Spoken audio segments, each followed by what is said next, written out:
This is the Sahara Desert, a landmass of 6 million square miles, the largest in the world.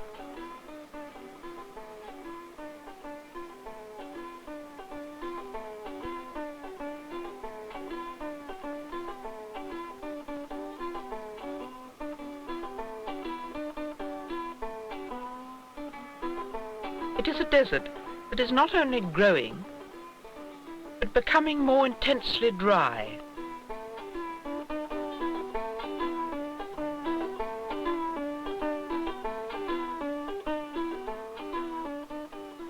One of the few nomadic peoples who live here are the Toubou. They wander over an area of 1 million square miles. At the last count 10 years ago, there were 200,000 of them. But since then, they've been decimated by civil war and drought. A people in danger of extinction. A people of pure blood and ancient race. Herodotus described them as the eaters of lizards and snakes, and they still do. They are of Kemetic stock, perhaps from ancient Egypt. They are the oldest race in the Sahara, a prehistoric people, a relic, a happy and cheerful people of grace and elegance and dignity, especially the women.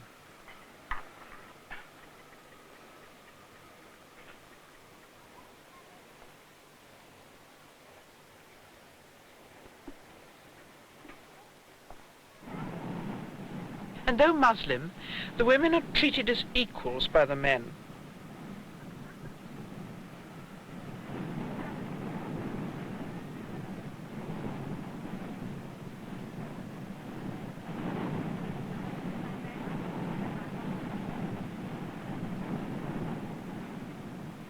They share every aspect of life, and the women are admired and respected, as well as loved.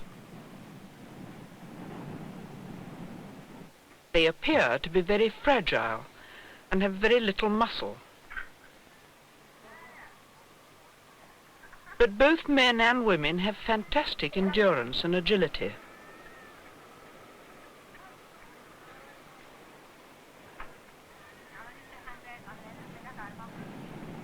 They are the greatest walkers in the world. And these women will easily walk 25 miles a day to fetch water, in spite of their very feminine ways.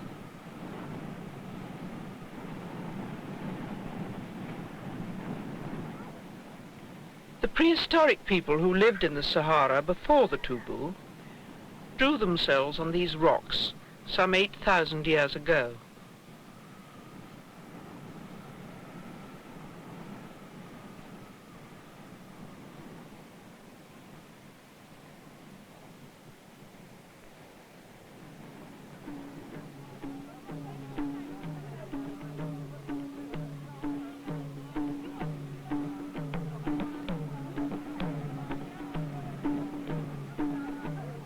They hunted and danced as the Toubou do.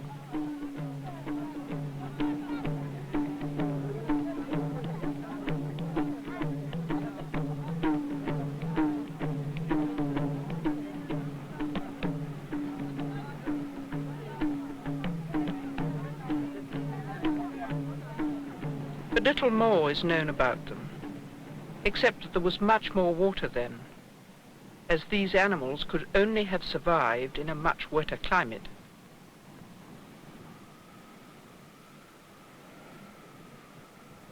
These artifacts of stone were made and used by the prehistoric people. Axes, arrowheads, scrapers, knives and rings. They can be found today lying on the sand where their users left them, being covered and uncovered during centuries of changing winds. The artifacts And these tombs of this former people are all that is left. And the bleak landscape is now the home of the Tedders, who are the Toubou tribe who live in the Tibesti Mountains. No wonder they can endure hunger and thirst from living in such a landscape.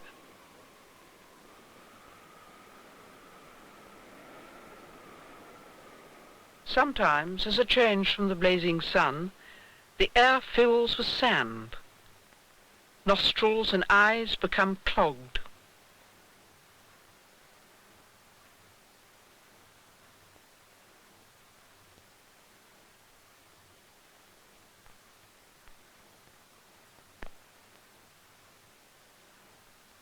And the midday sun looks like the moon at midnight. An oasis exists only because at that point there is water nearer the surface. As here at Auzu in the Tibesti Mountains.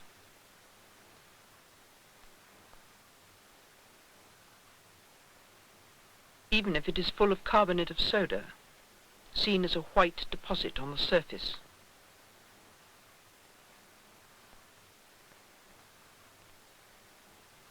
The three main tribes of the Toubou are the Tedders in the Tibesti, the Dazas in the south, and the Azas, who are a servant or slave tribe, like this little girl, who is pounding dates for flour.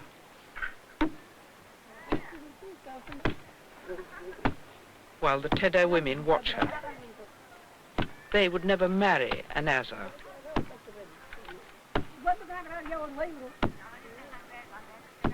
Her owner is this old woman, who will share everything with her slave, though it is near starvation for both of them. The Azas do the forging and metal work, knives, spears and jewellery. Leather work for camel saddles and tents, and hairdressing, done once a month with camel butter.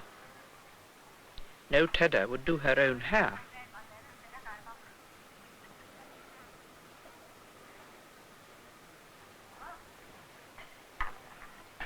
There is one small point of open water in the Tibesti Mountains, and though the Tedders will go to it for water, they will not live near it. Being truly nomadic, they prefer to endure the harshness of the mountains rather than the static existence near water.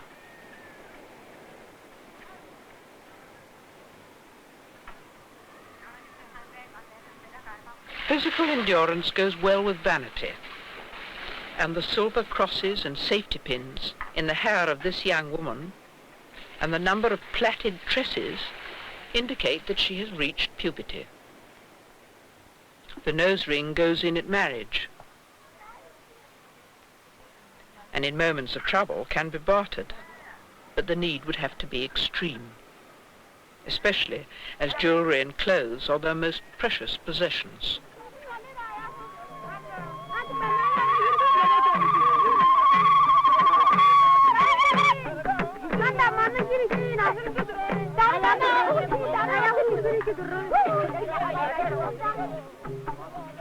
These dances can go on for hours, even though they seem to be very monotonous. In some oases, they meet once a week for the dance, which is purely for their own amusement.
It is the camel that is paid for the dancers' beautiful clothes.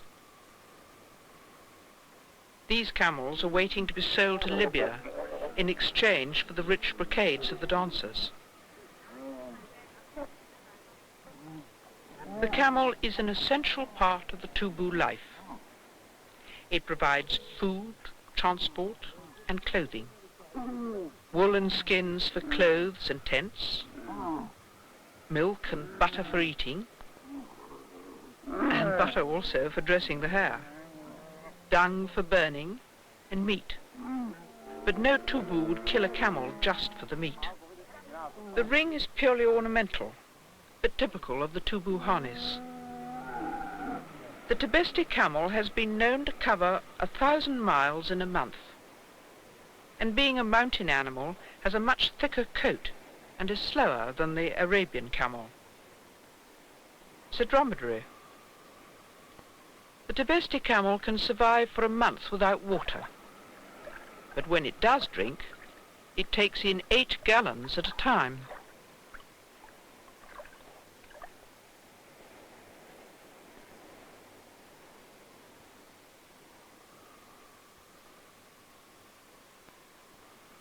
Everybody in the desert eats dates.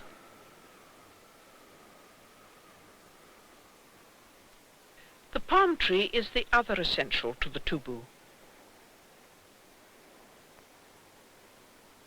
But the tree will not bear fruit unless artificially pollinated. The male flower must be placed every spring into the female flower.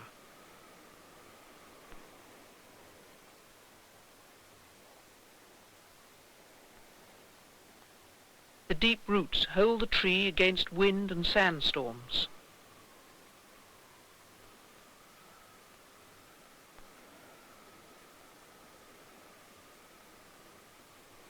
Dates pounded into a meal to be mixed with camel milk or butter is the staple food of all desert nomads.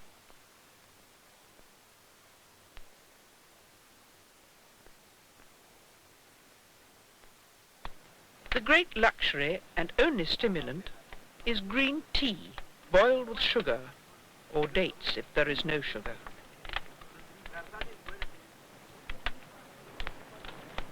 Travellers are welcomed with 3 glasses each, and each glass is sweeter than the last. Your heartbeat rises and seems to jump out of your chest, an excellent antidote to hunger and thirst.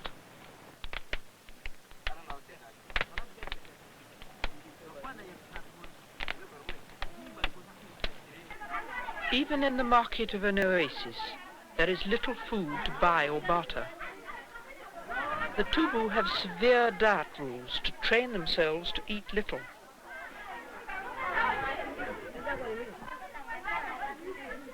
Only women and children are allowed eggs or birds. And much of what is sold is to disguise taste and to appease the appetite, like these powdered spices, which also act as a disinfectant. This is a market where only women buy and sell, but it is as much for social contact and amusement as for commerce. These are the Dazers, the 3rd tribe of the Toubou, and much the biggest.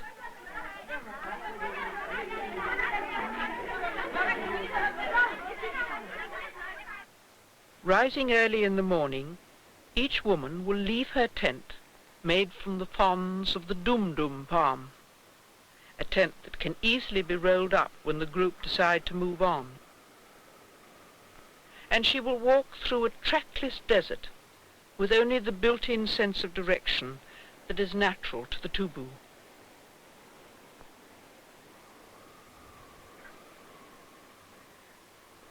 The Toubou women will walk perhaps 20 or 30 miles to get to the market.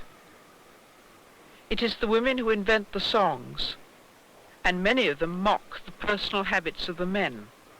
Perhaps this is one of the reasons the Toubou men have such a healthy respect for their women. They do not wish to invite such public ridicule.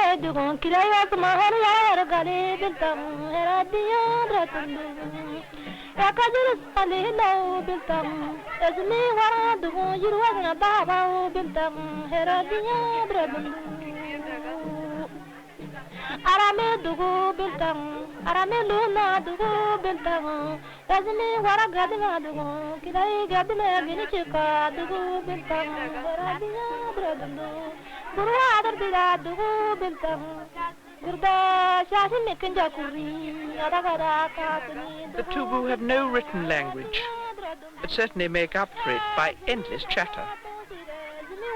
Conversation is always polite, but it is not thought polite to look anyone straight in the face while talking. Herodotus wrote of them that they had voices like the squeaking of bats.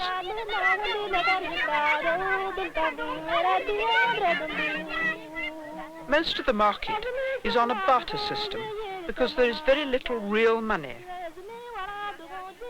What little money there is kept wrapped up and knotted into an old piece of rag and stays in the hand. The courtesans are the only women who can afford to wear glittering clothes, not just for dances, but every day.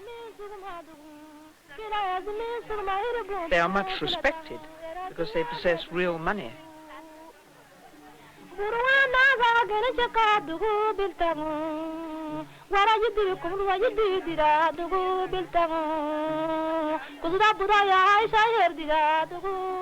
Even so, this courtesan is taking her time over a purchase. Should she buy it or not? No. Perhaps. There's all the time in the world to make a decision over such an important purchase.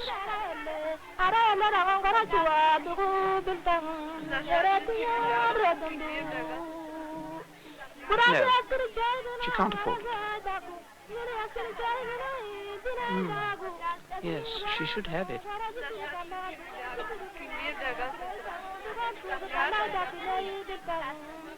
And this time it is yes. And out comes the money from an old piece of rag.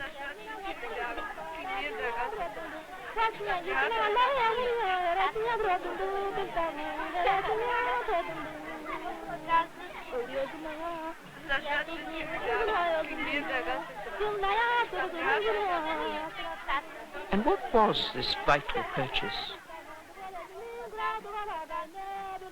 Just a bundle of wood.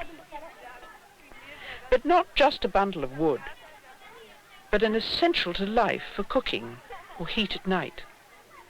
The only other fuel than camel dung, and very scarce in the desert, where there are practically no trees. The wood can be turned into charcoal, which is just as precious, and both merit a section in the market for themselves.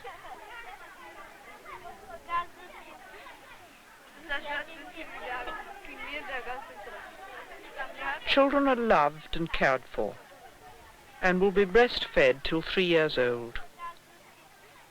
They are given great freedom, except they must be disciplined against gluttony.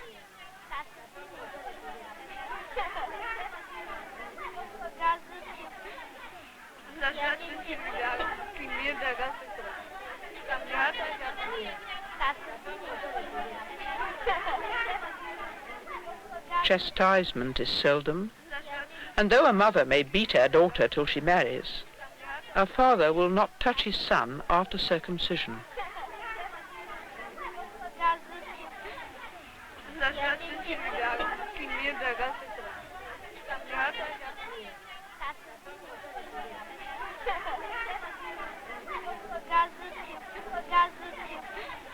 Boys are circumcised at the age of 12, and after that they are considered as men and may wear the turban. They will marry at 20, but no girl will accept them till they have stolen some goats or camels.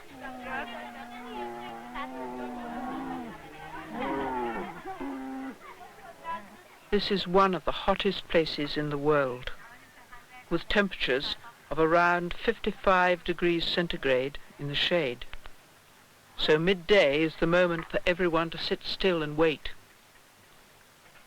Wait for the cool of the evening before returning home.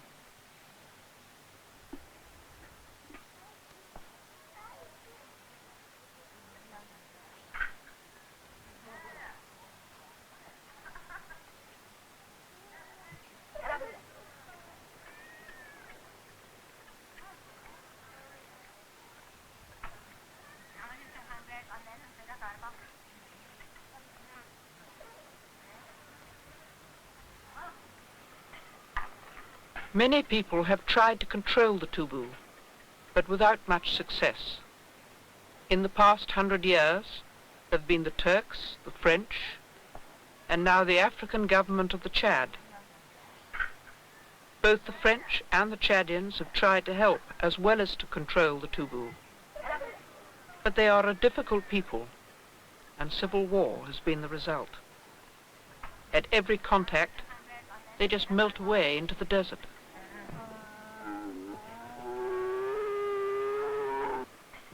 Since this film was shot, this Chadian sous-prefet of the Tibesti has been murdered.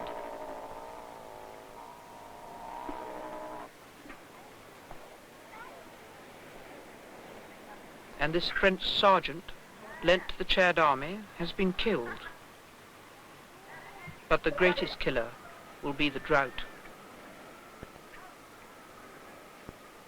This oasis of Faya-Largeur, in a remote part of the Chad, now a forbidden area, is one of the biggest oases that the Toubou visit. There are 500,000 palm trees, and the water table is only 15 foot down, but dropping every year. The palm tree roots will find water up to 50 feet, but no further. All the water must be brought to the surface from an underground lake, which is not being replenished.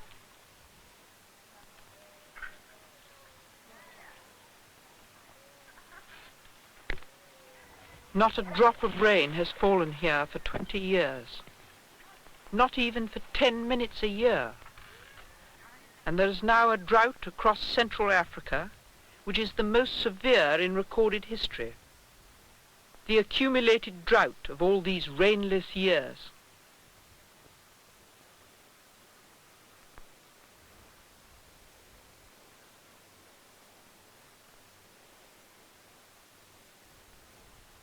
The last of the sparse pasturage has been eaten before it could seed. So even the Spartan diet of the Toubou has reached starvation level.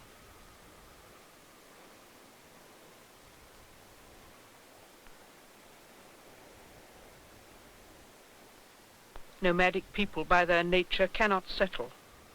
So what is to become of them?